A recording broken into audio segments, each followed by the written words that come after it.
330, 334 की, अपने तो 400 पार हो रहा है। नहीं, एक काम नहीं कर रहा था, आज तक तय किया है कि कौन पार्टी कितना लड़ेगी, कुछ नहीं। हम तो फिर छोड़ दिए कि भाई छोड़ो भाई।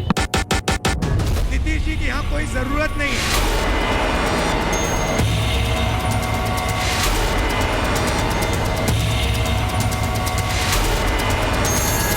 उम्मीद है कि पीडीए ही एनडीए को हराएगा। हाँ, 6 दिसंबर दोबारा हो सकता है इस देश में। 6 दिसंबर दोबारा हो सकता है, क्यों नहीं हो सकता है भाई। बीजेपी का अगर तुम लोग मदद करोगे कोई, तो अल्लाह का कसम आप लोगों को कोई माफी नहीं करेगा। फर्जी वोट डलवाते होंगे, ये ईवीएम करवाते होंगे, सब कुछ करते होंगे जीतने के लिए। मोदी के लिए तो ये जनता जनार्दन जुगल फूंकती रहती है। नमस्कार दर्शकों, मैं हूं नाविका कुमार और आप जुड़ रहे हैं मेरे साथ सवाल पब्लिक का शो के स्पेशल एडिशन में। 2024 के चुनाव का ऐलान बस होने में कुछ ही हफ्तों का समय है, लेकिन देश का मूड चुनावी होता चला जा रहा है। संसद में बीजेपी पर तंज कसते कसते कांग्रेस अध्यक्ष मल्लिकार्जुन खड़गे ने कह दिया कि अब की बार बीजेपी के लोग 400 पार की बात कर रहे हैं। इस पर प्रधानमंत्री नरेंद्र मोदी खुलकर हंसते हुए दिखे। आपका इतना बहुमत है, अब तो पहले 330, 334 की, अपने तो 400 पार हो रहा है।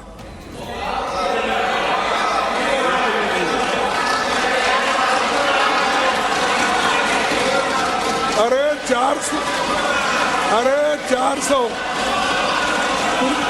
अरे तुम चुन के आओ सर, मेरा दावा है ये लोग ठहर के चुन के आने दो सब। नहीं, ये लोग ठहर के चुन के आने दो। इस सब के बीच चुनाव के ऐलान हो सके उससे पहले कौन नेता कहां जा रहा है, किसका दांव क्या है, इसकी तस्वीर बहुत हद तक साफ होती चली जा रही है। नीतीश कुमार की एनडीए में घर वापसी हो गई है। सीट शेयरिंग पर ममता बनर्जी, अखिलेश यादव और अरविंद केजरीवाल जैसे नेताओं के रुख से ऐसा तो लगता है कि इंडी गठबंधन सिर्फ कागज के टुकड़े पर बना रह गया है। अब सबके बीच अंतरिम बजट की कोई चुनावी ऐलान ना करते हुए सरकार ये कॉन्फिडेंस भी दिखा रही है कि आएंगे तो मोदी ही। इस पूरे कॉन्फिडेंस की वजह क्या है? क्या सरकार को विपक्ष की चुनौती कमजोर नजर आ रही है? क्या रामलला की प्राण प्रतिष्ठा के बाद सरकार इसे जीत का तुरुप का पत्ता मान रही है? इन सारे सवालों और पहलुओं पर देश की जनता क्या राय रखती है? राम मंदिर के उद्घाटन के बाद देश के मूड को समझने वाला पहला सर्वे लेकर मैं आपके सामने आई हूं दर्शकों। ईटीजी रिसर्च के साथ टाइम्स नाउ नवभारत ने ये सर्वे इसलिए किया है कि हम जान सकें जनता क्या सोच रही है। हमारे साथ खास मेहमानों का पैनल है और ऑडियंस भी मौजूद है जो सीधे सवाल पूछेंगी। तो आज सवाल पब्लिक का यही है कि रामलला आ गए, 2024 चुनाव में कौन आएगा? यही है आज सवाल पब्लिक का।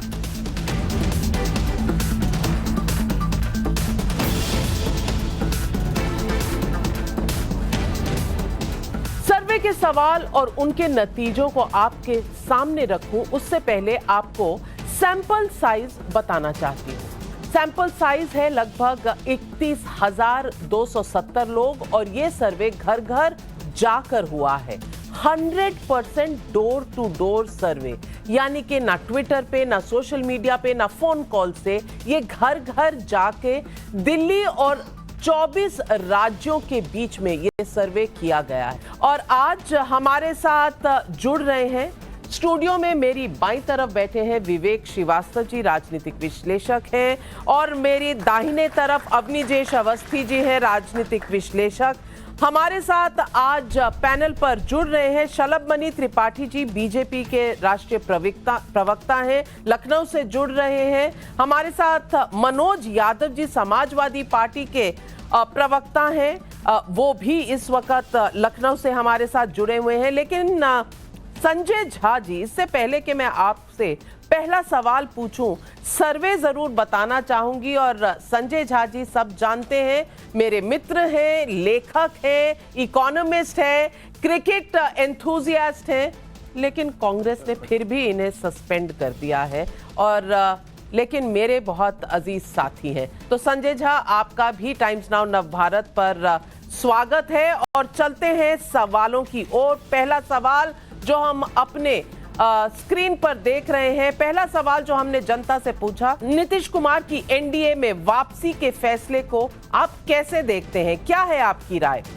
राजनीतिक सूझबूझ 29% लोग कहते हैं। सुबह का भूला शाम को घर लौटा 23% लोग कहते हैं। पलटू राजनीति 32% लोग कहते हैं, कह नहीं सकते 16%, यानी 16% लोगों की कोई राय नहीं है। लेकिन पलटू राजनीति को लगभग 32% वोट पड़े हैं। दूसरा सवाल जो हमने जनता से पूछा, नीतीश कुमार के एनडीए में लौटने का असर क्या है? सिर्फ बिहार में एनडीए मजबूत होगी, 35% लोगों का ये कहना है। देश भर में विपक्ष को झटका है, 27% लोग मानते हैं। एनडीए को नुकसान है, 16% लोग, कोई फर्क नहीं पड़ता किसी को भी, ये 22% लोग मानते हैं। लेकिन बिहार में बीजेपी और एनडीए को कहीं ना कहीं फायदा है, ये 35% लोग समझते हैं। तीसरा सवाल जो हमने पूछा, नीतीश के एनडीए में आने से पूरे देश में क्या असर हो सकता है? सबसे बड़ा जो वोट मिला है, विपक्ष का मनोबल टूटा है, ये 43% लोग मानते हैं। इस पे परसेप्शन का फायदा हुआ है एनडीए को, ये 28% लोग मानते हैं, कह नहीं सकते 29% लोग। लेकिन 43% लोग ये मानते हैं कि विपक्ष का मनोबल कहीं ना कहीं टूटा है। तो सवाल संजय झा जी मैं आपसे पूछती हूँ, विपक्ष का मनोबल टूटा है और राहुल गांधी पर लोगों ने फिर से निशाना कसना शुरू कर दिया है कि जब भी भारत जोड़ो यात्रा पर निकलते हैं तो टूट फूट आप ही के घर में सबसे पहले हो जाती है। जुड़ता कम है, टूटता जाता है। नहीं नाविका जी, मैं आपके सर्वे के साथ पूरा इत्तेफाक रखता हूं। देखिए, ये बहुत ही आसान है कि लोग नीतीश कुमार को पलटूगाराम कहेंगे और यू टर्न आया राम गया राम कहेंगे, वो भी उचित है, वो भी गलत नहीं है। क्योंकि जिस तरीके से एक पॉलिटिकल राजनीतिक फुटबॉल बन गए हैं नीतीश कुमार, उनकी खुद की जो शोहरत है, उनकी जो छवि है, उस पर बहुत बड़ा एक काला धागा लगा हुआ है नीतीश कुमार पर। परंतु यदि इंडिया अलायंस को हराना है भाजपा को, क्योंकि भाजपा 2 बार पूर्ण बहुमत मिला है उनको लोकसभा में, तो आपको टक्कर लेने के लिए लोगों का जो है ना, लोगों का जो नजरिया है, उस पर लोगों को विश्वास होना चाहिए था कि इंडिया अलायंस टक्कर देने के लिए पूरी तरीके से तैयार है। मैं समझता हूं कि इंडिया अलायंस के जितने सदस्य हैं, उन्होंने बहुत बड़ी गलती की है कि उन्होंने नीतीश कुमार को जाने दिया। क्योंकि देखिए, उनका मांग कुछ बड़ा नहीं था। ये जो इंडिया अलायंस आप जानती हैं कि पटना में शुरू हुआ था, ये उन्हीं के सोच के कारण शुरू हुआ था, मेहनत उन्होंने किया। उनकी मांग बहुत छोटी थी कि आप मुझे कन्वीनर बना दीजिए।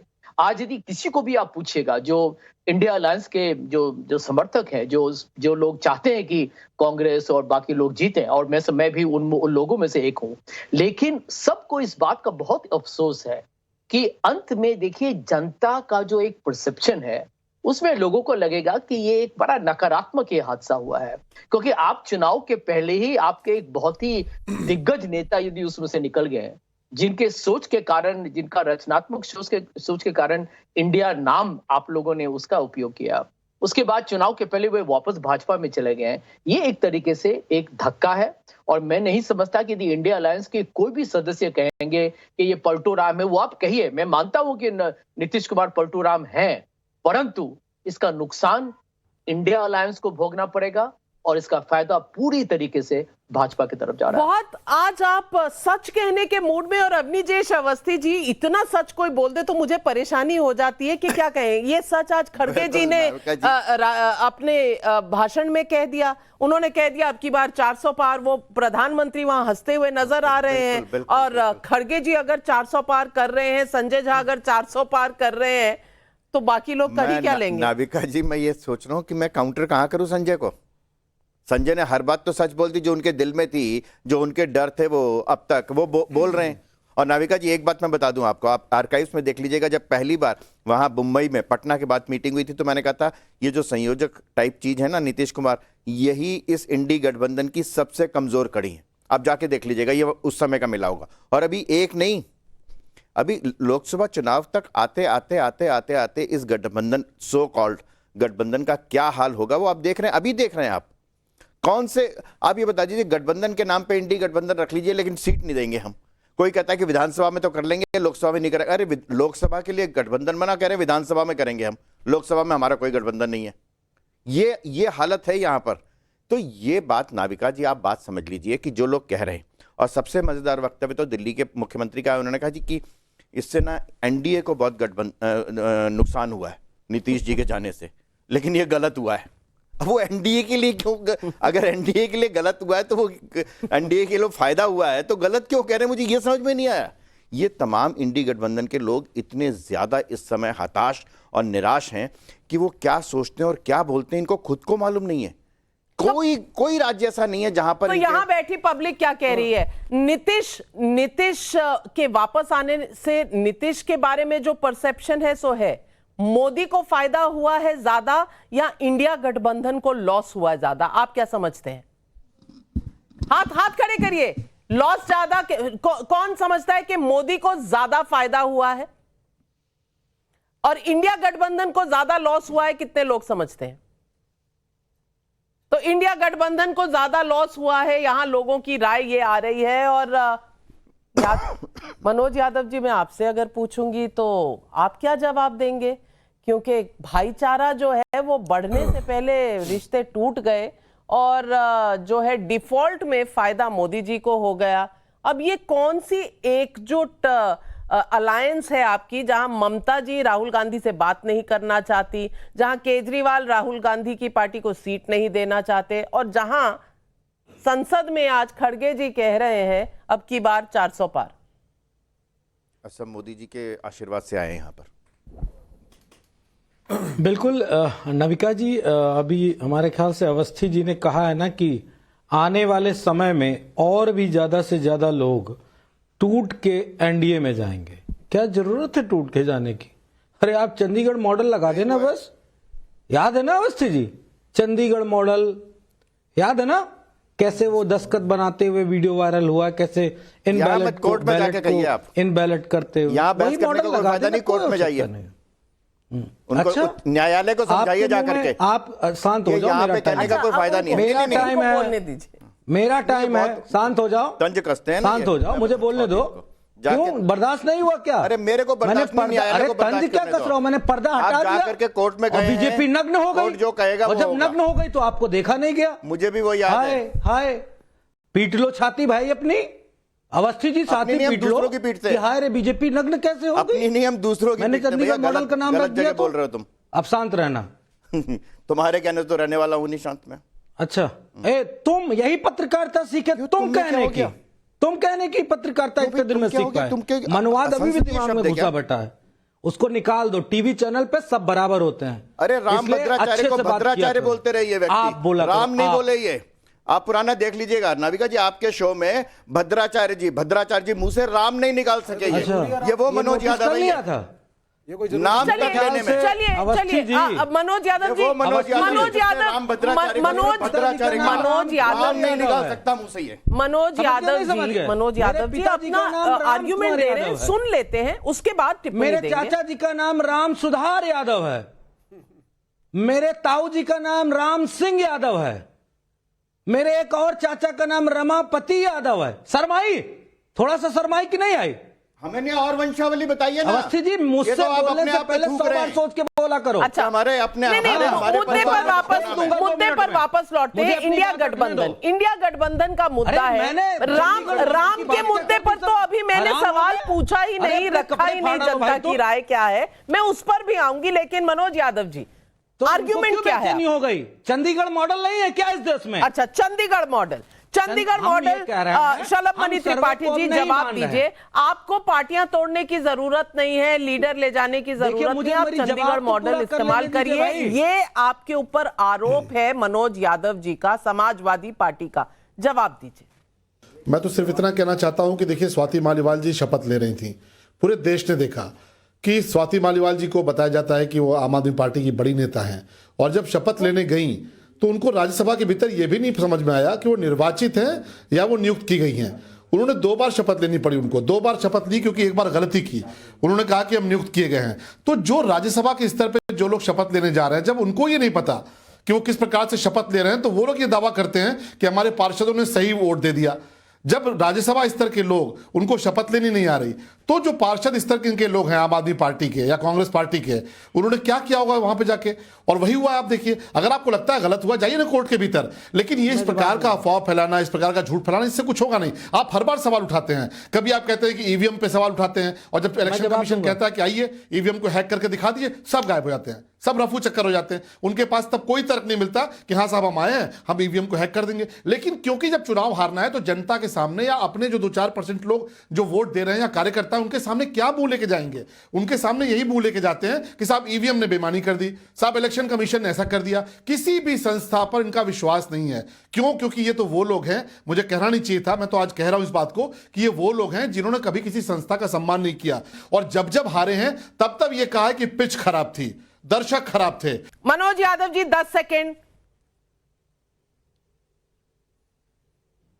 Thank you very much. मैं एक बात स्पष्ट कर दूं कि जिस तरीके से एक बात को आप राज्यसभा की शपथ को कर रहे हैं, तो प्रधानमंत्री के 100 ऐसे पिक्चर्स हैं जहां उन्होंने ब्लंडर मिस्टेक की है। इससे पूर्व में भारत के किसी प्रधानमंत्री ने ऐसी गलती नहीं की। तो क्या कहा जाए, प्रधानमंत्री को प्रधानमंत्रीगिरी करनी नहीं आती है क्या?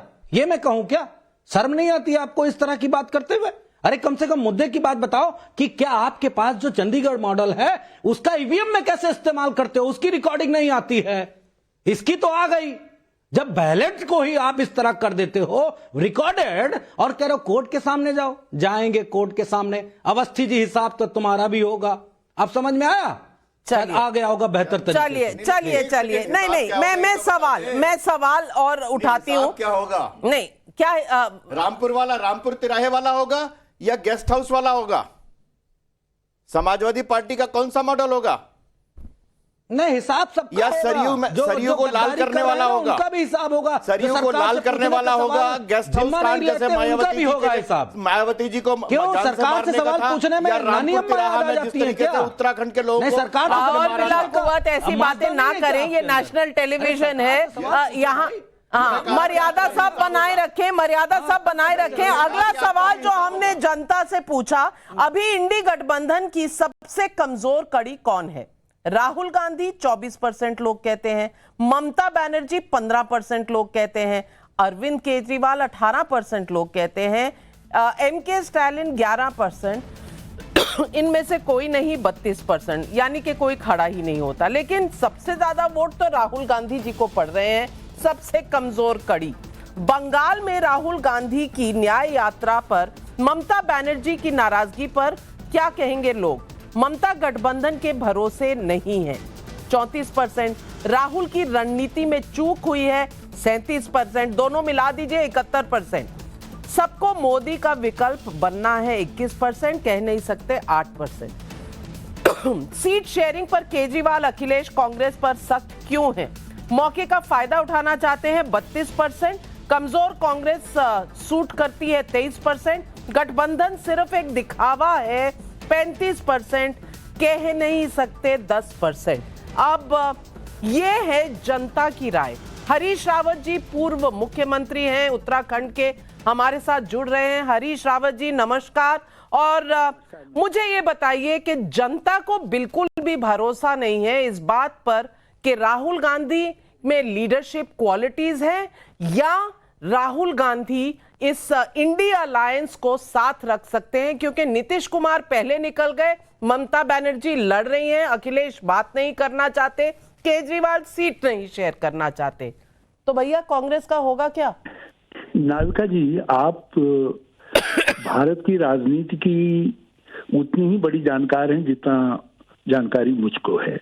आप जानती हैं कि स्टेट्स के अंदर हम एक दूसरे के खिलाफ काम करते रहे हैं, लड़ते रहे हैं, लेकिन इस समय एक बड़े सवाल पर, संवैधानिक लोकतंत्र की रक्षा के नाम पर, गांधी, नेहरू, अंबेडकर की लीगेसी, स्वतंत्रता संग्राम के मूल्य और मान्यताओं की रक्षा के नाम पर हम सब लोग एक साथ आए हैं। हमने एक गठजोड़ कहिए, आप अलायंस कहिए, हमने बनाया है जिसका नाम इंडिया है, जो है। नीतीश जी उसके रचनाकारों में से एक थे। क्या कारण रहे कि वो अचानक क्यों चले गए निकल करके, फिर क्यों इतनी पलटी मार दी, क्या था, क्या उनका गणित था, ये वो जाने। लेकिन इससे मामला आगे रुकने नहीं जा रहा है। जहां तक रहा ममता जी अलायंस की एक महत्वपूर्ण नेता है, अत्यधिक महत्वपूर्ण नेता है और अलायंस में बनी रहेंगी। हाँ, कभी किसी राज्य के अंदर सीट शेयरिंग के मामले में यदि अंडरस्टैंडिंग नहीं बनती है, कोई आवश्यक नहीं कि उसका अर्थ यह है कि जो हमारा गठबंधन है वो समाप्त हो गया है। हम जो मूल्य, जो बेसिक उद्देश्य हैं उन पर लड़ेंगे। राहुल जी ने संघर्ष से ये साबित कर दिया है, अपनी कर्मठता से ये साबित कर दिया है कि वो अलायंस के नेता भी हो सकते हैं और उन्होंने ये भी साबित कर दिया है कि अवसर आने पर, मौका मिलने पर वो देश का ठीक तरीके से संचालन भी कर सकते हैं। जो सहन शक्ति उन्होंने दिखाई है, जो हिम्मत उन्होंने दिखाई है और जिस तरीके का धैर्य और परिश्रमशीलता उन्होंने दिखाई है देश की राजनीति के अंदर। रावत जी उदाहरण आप इतनी चीजें राहुल गांधी की शान में कह रहे हैं, बहुत अच्छी बात है, लेकिन शलभमणि त्रिपाठी जी, वो नीतीश जी निकल गए लेकिन बाकी सब ठीक है। ममता जी बात नहीं कर रही, एक आध सीट भी नहीं दे रही, लेकिन बाकी सब ठीक है। केजरीवाल जी पंजाब में ठेंगा दिखा रहे हैं, लेकिन बाकी सब ठीक है। और अखिलेश जी क्या है, 2-3 सीट देने की बात कर रहे हैं, शायद वो भी ना दे, लेकिन अलायंस बिल्कुल ठीक है और राहुल गांधी जी देश का संचालन करेंगे। अब ये है हरीश रावत का विजन, आप क्या जवाब देंगे? नाविका जी, हरीश जी बहुत सम्मानित नेता हम लोगों के हैं और सब बहुत इनका सम्मान करते हैं। बीच में इनका स्वास्थ्य खराब था, हम सबने भी प्रार्थना की थी कि बहुत जल्दी स्वस्थ हों। अब मैं इनको क्या जवाब दूं? मैं तो इतना ही कह सकता हूं कि मुझे शोले फिल्म का वो डायलॉग याद आ गया नाविका जी, जिसमें धर्मेंद्र की शादी तय करने जब अमिताभ बच्चन जाते हैं और किस प्रकार से कहते हैं कि मौसी नहीं, वो तो जुआ खेलता है, थोड़ा शराब पी लेता है। तो मौसी पूछती है शराब पीता है? बोले हाँ, ऐसा करता है तो ऐसे कर लेता है। तो हरीश जी ने वैसे ही उसी प्रकार से पूरी गठबंधन की बात की। मैं तो सिर्फ इतना जानता हूं कि राहुल गांधी जी ऐसे युग पुरुष हैं कि जब अपनी न्याय यात्रा लेकर बिहार पहुंचते हैं तब इंडी अलायंस की वहां सरकार होती है और जैसे न्याय यात्रा उनकी बिहार प्रवेश करके पार होती है वहां पर एनडीए सरकार आ जाती है। ऐसे युग पुरुष हैं। कहते हैं भारत जोड़ो यात्रा है। आप इनके नेता की भाषा सुनिए, जो शिव कुमार जी हैं, वो कहते हैं कि हम अलग राज्य, अलग देश मांगेंगे, अलग स्टेट मांगेंगे। आप सोचिए किस प्रकार की भावना है। और राहुल गांधी जी की लीडरशिप के बारे में मैं क्या बोलूंगा। अमेठी में जाकर देखिए, हरीश रावत जी बहुत वरिष्ठ हैं। अमेठी की सीट तो ऐसी सीट थी नाविका जी कि किसी को भी दे दीजिए, कांग्रेस पार्टी तश्तरी में परोस के देती थी और वो चुनाव जीत के आते थे। राहुल गांधी वो चुनाव भी बुरी तरह हार के आए और इस बार जो उन्होंने किया, आप देखिएगा वायनाड भी जीतना उनके लिए मुश्किल होगा, रायबरेली जीतना मुश्किल होगा। राहुल गांधी की लीडरशिप को अगर कोई मान रहा होता तो आज खड़गे जी देश की सबसे बड़ी पंचायत में ये नहीं कहते कि भाई भाजपा आपकी 400 पार है। आपने भावनाओं की बात की, तो भावना देश की क्या है, किस मुद्दे पर, उस पर चलते हैं। विवेक जी, मैं आपके पास आ रही हूं और सवाल जो हमने जनता से पूछे, पहले मैं एक करेक्शन कर दूं। आपने डीके शिव कुमार कहा, वो डीके शिव कुमार नहीं है, डीके सुरेश उनके भाई हैं जो मेंबर ऑफ पार्लियामेंट है। शायद बोलने में गलती हुई शलभमणि जी आप। लेकिन अगला सवाल नंबर 7, रामलला की प्राण प्रतिष्ठा का आपके वोटिंग पैटर्न पर फर्क पड़ेगा या नहीं, ये हमने जनता से पूछा। हाँ, यही सोचकर वोटिंग होगी 37% लोग, कुछ हद तक होगी 18% लोग, यानी 37 और 18 मिला दें 55% लोग कह रहे हैं रामलला की बात हमारे मन में रहेगी। नहीं 21%, कह नहीं सकते 24%, पर 55% लोग समझते हैं रामलला का सवाल, भावना दिल में रहेगी। और विपक्ष ने क्या किया, वो तो गए ही नहीं प्राण प्रतिष्ठा के दिन। सवाल नंबर 8, अयोध्या में रामलला के भव्य मंदिर का क्रेडिट आप किसे देते हैं? मोदी सरकार 54%, न्याय व्यवस्था 15%, ये तो होना ही था 18%, कह नहीं सकते 13%, पर 54% लोग कहते हैं मोदी सरकार को क्रेडिट जाएंगे। ये पब्लिक की राय है, ये हमारी राय नहीं है, पब्लिक से डोर टू डोर सर्वे में पूछा गया। सवाल नंबर 9, राम लहर चली तो 2024 के चुनाव में क्या बदलाव दिखेगा?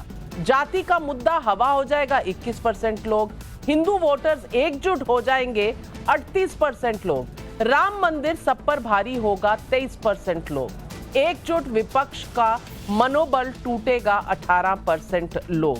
तो अगर आप देखें तो ये 9 नंबर के सवाल में 38 और 23 मिला दीजिए तो 71% लोग कहीं ना कहीं मानते हैं कि राम मंदिर बड़ा मुद्दा है, लेकिन विपक्ष को ऐसा लगता ही नहीं। विवेक श्रीवास्तव जी, विपक्ष ने क्या भारी गलती कर दी रामलला के मुद्दे को आर पार की लड़ाई बना के? देखिए, राम के ऊपर इलेक्शन लड़ना ही गलत है, ये मॉरली गलत है, स्पिरिचुअली गलत है, आध्यात्मिक तरीके से गलत है। ये राम के नाम का मिसयूज है। आप पब्लिक को इमोशनल करते हैं। मैं तो देखता हूं प्रवक्ताओं को भाजपा के आते हैं, रामायण की चौपाइयां बोलते हैं, पब्लिक को इमोशनल करते हैं, कहते हैं साहब वोट दे दो, वोट दे दो, वोट दे दो। सब कुछ कोर्ट के हिसाब से हुआ है। आप पढ़िए उस जजमेंट को। उस जजमेंट में राइट टू फेथ को फॉलो करते हुए सुप्रीम कोर्ट ने स्पेशल सेक्शन के तहत अलाउ किया कि वहां पे टेंपल आए। और ये क्या करना चाहते हैं अब आप? ये कहते हैं साहब 3-4 हजार और ऐसी मस्जिदें ढूंढो, सब पे केस डालो, सब कुछ पोलराइज करो, डेवलपमेंट हमारे बस का नहीं है। 80 करोड़ लोगों को खाना तो हमें खिलाना पड़ता है ना सरकार को। शेमफुल।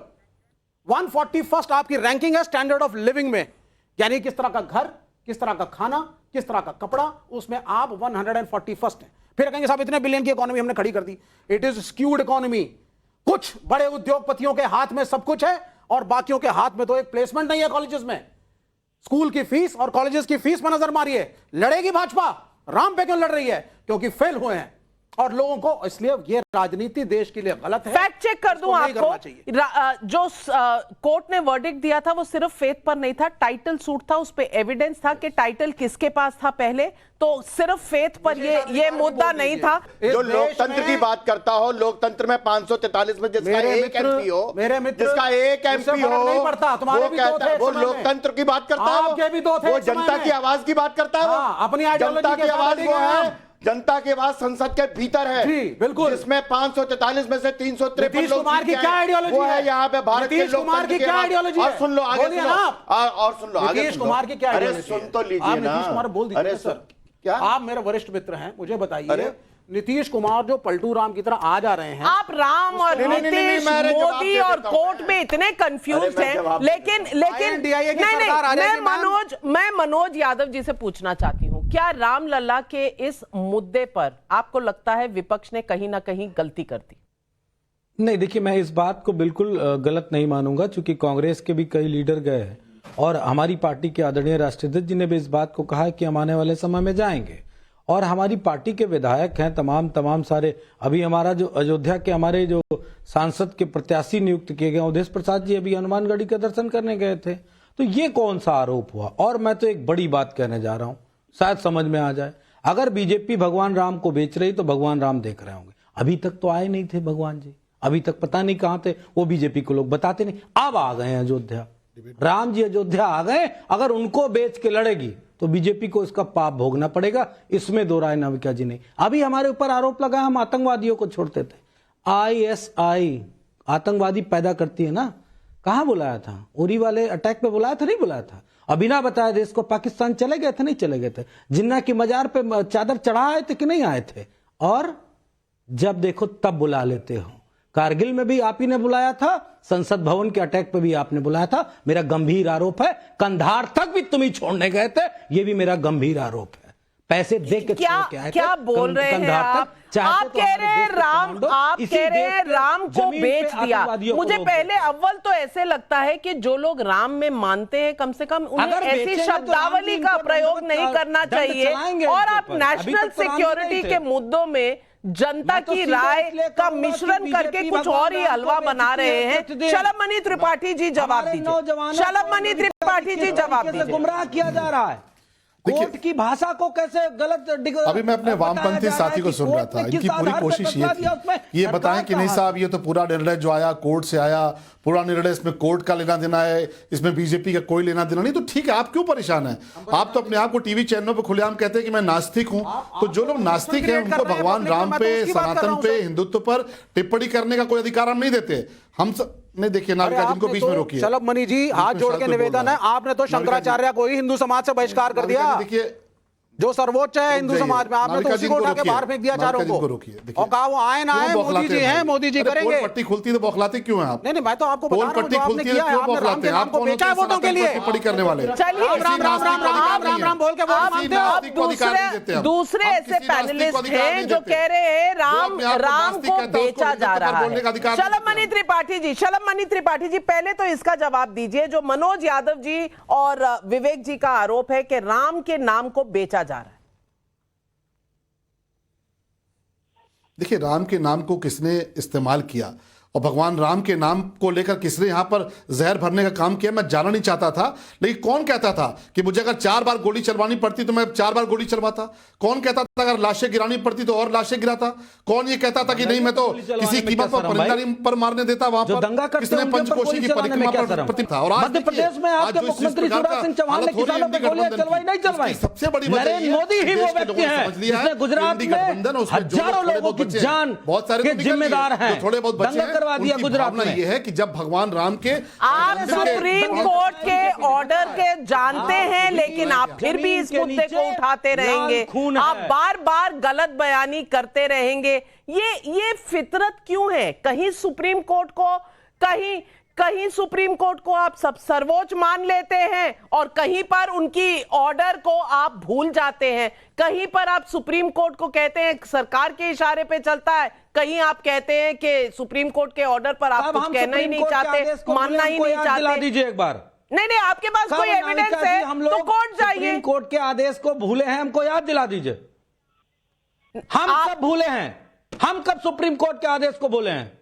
एसआईटी ने क्लीन चिट दी, एक बार नहीं 2 बार, और सुप्रीम कोर्ट की मोहर लगी है। ये आप जानते हैं या नहीं? मैं नहीं कह रहा हूं। समाजवादी पार्टी ने कब सुप्रीम कोर्ट के आदेश का उल्लंघन किया? अभी किया। अरे ये सामने बैठे नरेंद्र मोदी को, नरेंद्र मोदी यही तो सुप्रीम कोर्ट की धज्जियां उड़ाता है। अभी आपने किया, शर्म आनी चाहिए आपको। सुप्रीम कोर्ट से क्लीन चिट मिलने के बाद देश के प्रधानमंत्री को देश के भीतर और देश के बाहर जाकर के आप झूठ बोल रहे हैं। आप पर कंटेम्प्ट ऑफ कोर्ट का केस चल सकता है। से सवाल पूछते हैं। हमने सवाल नहीं आपने कहा, पूछा था जब आपने कहा कि नरेंद्र मोदी जिम्मेदार है। की लड़ाई में भी घुसे बैठे थे। मनोज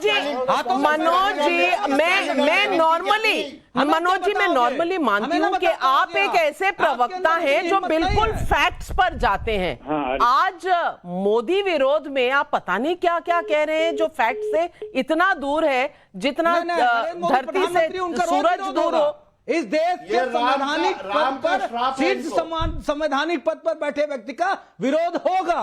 नहीं, आप करिए, आप विरोध करिए, आप कटघरे में खड़ा करिए, लेकिन फैक्ट्स पर करिए, फैक्ट्स पर करिए। मैं आपको विरोध के लिए मना नहीं कर सकती, आपका हक है ये, लेकिन फैक्ट्स पर क्यों नहीं करते आप? और यही सवाल जनता से भी हमने पूछा। मोदी के 10 साल की एंटी इनकम्बेंसी क्या आपको दिखती है? ये जब हम जनता से पूछते हैं, हाँ 24%, नहीं 33%, प्रो इनकम्बेंसी है 18%, कह नहीं सकते 25%, यानी कि 18 और 33 आप मिला दीजिए तो लगभग 51% लोग समझते हैं एंटी इनकम्बेंसी नहीं है बल्कि प्रो इनकम्बेंसी है। यह है नरेंद्र मोदी की पॉपुलैरिटी। इसके अगला सवाल जो हमने पूछा, सवाल नंबर 11, 2024 के चुनाव में वोट मिलने का सबसे बड़ा फैक्टर क्या होगा? राम मंदिर 23% लोग, मोदी की गारंटी 21%, बटा हुआ विपक्ष 39%, इलेक्शन मैनेजमेंट 17%। बटा हुआ विपक्ष, गलती आपकी खुद की है।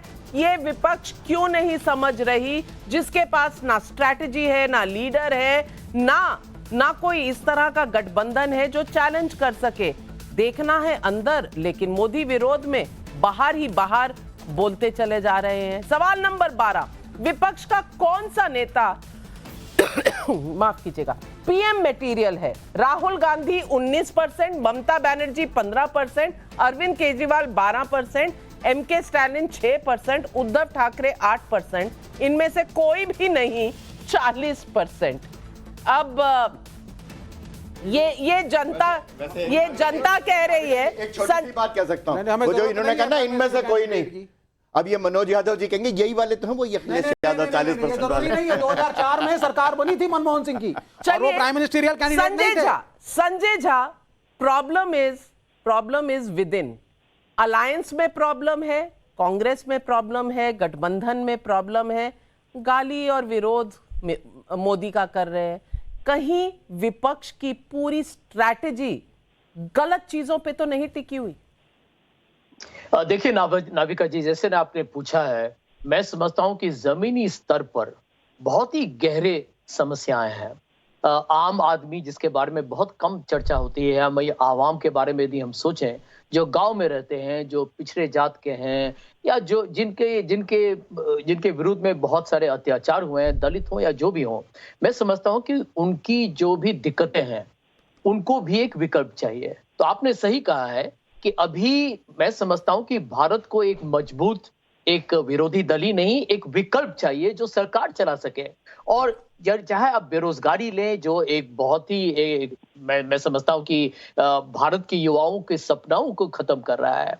आप यदि देखें गरीबी देश में 230 कम से कम 230 मिलियन या 23 करोड़ लोग आपके बॉर्डर लाइन में है, मतलब गरीबी, एक्सट्रीम पॉवर्टी, मतलब बहुत ही जबरदस्त गरीबी के हालात में वो अपनी जिंदगी अभी गुजार रहे हैं। किसान तो एक साल तक उन्होंने विरोध किया था, आपने सब लोगों ने देखा था। और जहां तक महिलाओं का सवाल है, आप देखते हैं कि उनको नौकरी नहीं मिल रही है, और उनके तरफ जितने हालात इतने नकारात्मक रहे, इतने बिल्कुल घिनौनी जो हादसों के साथ उनको जीना पड़ रहा है, वो सब जानते हैं। तो यहाँ पर विपक्षी दल के लिए मैं समझता हूं कि एक मौका है। देखिए, राजनीति में कोई ये भविष्यवाणी नहीं कर सकता कि उसको कितने सीट मिलेंगे। जब भाजपा कहती है 400 पार, मैं आपकी हर बात को मान भी लूं संजय झा, तो मैं आपको ममता बनर्जी का एक कमेंट सुनाना चाहती हूं। और वो क्या कह रही हैं, मैंने कांग्रेस को 300 सीट पर लड़ने को कहा था, उन्होंने मेरी बात नहीं सुनी, फिर वो हमारे राज्य में आए क्योंकि वो मुस्लिम वोटों को बांटना चाहते थे। उसके बाद कह रही हैं I don't know if they will even win 40 seats if they contest 300। Mamata Banerjee कह रही है कि कांग्रेस में इतनी क्षमता नहीं है कि 300 में से 40 भी सीट जीत सके। और कहा उन्होंने, मैं 2 सीट दे रही थी और मैं उनको जीतने देती, यानी कि आप खुद जीत नहीं सकते, ममता बनर्जी आपको बैसाखी देती। I said okay, contest on all 42 then rejected. There was no conversation with them since. यानी के 2 मिल रही हैं जिसमें वो आपको जिता देती हैं, आप फिर भी बात नहीं करते, आप अंदर बात नहीं करते, आप बाहर क्या बात करेंगे? बिल्कुल, मैं समझता हूं नाविका जी, आप जानती है मैंने खुद भी सार्वजनिक तरीके से इस बात को दोहराया है 100 बार, और मैं आज भी पूरी जिम्मेदारी के साथ आपके चैनल में कहना चाहूंगा कि कांग्रेस पार्टी को भाजपा के साथ जो 250, मैं तो कहता हूं 300 भी भूल जाइए, 250 सीट ले लीजिए, उसमें से यदि आप 100 सीट जीत गए तो भाजपा वापस नहीं आएगी। और मैंने हमेशा हर अंदरूनी जो भी मुझे मौका मिलता है, मैं जो भी नेता लोग हैं जिनको मैं जानता हूं, उनको मैं बार बार कहता रहता हूं कि देखिए, आप बाकी जो क्षेत्रीय जो आपके जो हमारे जो सहयोगी हैं उनको लड़ने दीजिए। अब उत्तर प्रदेश में भाजपा कांग्रेस को कोई चांस नहीं है 2-3 सीट को छोड़कर, आप समाजवादी पार्टी को वहां लड़ने दीजिए जितना सीट वो लड़ सके। लेकिन 11 सीट ले ली है और मांग रहे हैं हरीश रावत जी। क्या कांग्रेस की स्थिति इतनी बुरी है जैसा ममता बनर्जी बता रही हैं कि 40 भी नहीं मिलेंगी? रावत जी, देखिए, जो परिवर्तन 2024 में आएगा वो परिवर्तन कांग्रेस के चारों तरफ आएगा। कांग्रेस केंद्र बिंदु रहेगी इस परिवर्तन का। भाजपा जहां जहां उनको जितनी सीटें मिल सकती थी, करीब करीब सैचुरेशन की स्थिति आ गई है। इसीलिए तो भाजपा ने मक्खी निकली नीतीश कुमार के रूप में। नहीं तो नीतीश कुमार जी ने जितना कुछ भाजपा और भाजपा के नेतृत्व के खिलाफ कहा था, तो भाजपा कोई भी दूसरी पार्टी ऐसी मक्खी निकलने का काम नहीं करती। आप तो मगरमच्छ निकल चुके हैं नीतीश कुमार ने। हरीश रावत जी, आप तो अपनी ही पार्टी के मगरमच्छ याद कर लीजिए, आप तो मगरमच्छ निकल चुके हैं। नहीं, वो में दाढ़ी है। देखिए, एक चीज है वो मगरमच्छ इत्यादि, वो सब चीजें चली गई। आप एक बात, इस बात को ध्यान में रखिए, क्योंकि भाजपा जहां जितनी सीटें मिलनी थी, जितनी संभावनाएं थी, चलिए आप कह रहे हैं सैचुरेशन पर है भाजपा, लेकिन जनता क्या समझती है? प्रधानमंत्री पद के लिए पहली पसंद कौन है? नरेंद्र मोदी 64%, राहुल गांधी 17%, कोई और 19%, 64% नरेंद्र मोदी। तो बचा क्या? कौन बनाएगा सरकार? कौन कह रहा है कि मोदी की वजह से देश इतना खराब हो चुका है? और आखिरी सवाल विवेक जी बस लास्ट सवाल, 2024 चुनाव में आपको एनडीए की कितनी सीटें आती नजर आती हैं? 300 प्लस 45%, 400 प्लस 14%, 300 से कम लेकिन बहुमत 32%, बहुमत से कम 9%, यानी कि जो भी कर लीजिए आएगा तो मोदी। ये 9% आपका वक्तव्य है, मेरे हिसाब से नहीं, जनता का सर्वे का रिजल्ट है। चेंज हो जाएगा 20 दिन में। अगर आपका सर्वे जेन्युइन है तो चेंज करवा देंगे। अभी तो थोड़ा सा राम की लहर में हो सकता है लोग थोड़े से भ्रमित हो रहे हो कि आपने बड़ा अच्छा मान रहे हैं राम की लहर है। नहीं, आप मान रहे हैं राम की लहर है। अभी तो ठीक है, चैनल पे सर्वे ठीक है, नहीं है। जो भी सर्वे है, सर्वे आपने सर्वे किया है तो वहां पे उसको हम नहीं क्वेश्चन करेंगे, उस पर कमेंट करेंगे। दूसरी बात सुन लीजिए आप, वाजपेयी का भी एक समय था 2004, वाजपेयी पॉपुलर नेता थे, इंडिया शाइनिंग हो रहा था और ये नहीं लग रहा था कि कोई भी आएगा प्राइम मिनिस्टर कैंडिडेट, कोई भी नहीं था। नाविका जी सुनिए पहले, प्राइम मिनिस्टर का कैंडिडेट हम लोगों ने नहीं डिक्लेयर किया था। जब हम सीटें लेकर के आ गए, वाजपेयी जी को हटना पड़ा और उसके बाद डॉक्टर मनमोहन सिंह ने प्राइम मिनिस्टरशिप संभाली है। स्मरण शक्ति, इनका एनालिसिस गलत है। वाजपेयी जी को आरएसएस ने हरवाया। वाजपेयी जी को सुन तो लीजिए ना, गठबंधन की सरकार थी, पूर्ण बहुमत से नहीं आए थे। नरेंद्र मोदी 2 बार पूर्ण बहुमत की सरकार लेके आए, 272 से ज्यादा। शलभमणि त्रिपाठी जी, इससे पहले कि मैं लास्ट कमेंट के लिए आपके पास आऊं, जनता से यहां पूछती हूं, आप लोग क्या समझते हैं? 300 पार, 400 पार या कोई और सरकार? 300 पार, 300 पार, 300 पार पे कितने हाथ खड़े हैं? मैक्सिमम हाथ। 400 पार कितने लोग समझते हैं? 400 पार। और दूसरी कोई सरकार आएगी? कोई भी नहीं, 0%। शलभमणि त्रिपाठी जी 0% कह रही है कि कोई और ऑप्शन है, आएगा तो मोदी ही। ये विपक्ष को नहीं समझ आ रहा जो जनता का मूड है। नाविका जी, देश का मूड आपने बता दिया है। अभी तो जो आपने सर्वे दिखाया है, जो 300 पार 350 पार, वो नीतीश कुमार जी के जब इंडी गठबंधन में थे तब का आपने दिखाया है। अब तो नीतीश कुमार जी भी आ गए हैं। अभी आप आगे देखते चलिए, ये 400 पार जाएगी। आज अगर खड़गे जी कह रहे हैं तो खड़गे जी देश के बड़े नेता हैं, वो ये कह रहे हैं कि 400 पार का नारा है। वो ये कह रहे हैं कि मोदी जी का करिश्मा चल रहा है, मोदी जी के दम पे चुनाव जीत के आते हैं। तो सही बात है, हमारे पास तो लीडरशिप है और हमें इस बात का गर्व है, हमें इस बात का फख्र है कि हमारे पास नरेंद्र मोदी जी जैसा करिश्माई नेतृत्व है। नीतीश कुमार जब तक आपके पास थे दूध का पत्ता थे, अब एनडीए में आ गए तो अब वो कह रहे हैं कि आपको नीचे ले डूबेंगे। ये संयोजक बना रहे थे जी, ये तो ये गठबंधन का। ये मुझे नहीं पता कि विपक्ष क्या कहेगा, लेकिन जनता क्या कह रही है, सर्वे क्या कह रहा है, ये रिजल्ट आपके सामने है। समय सबका मालिक होता है।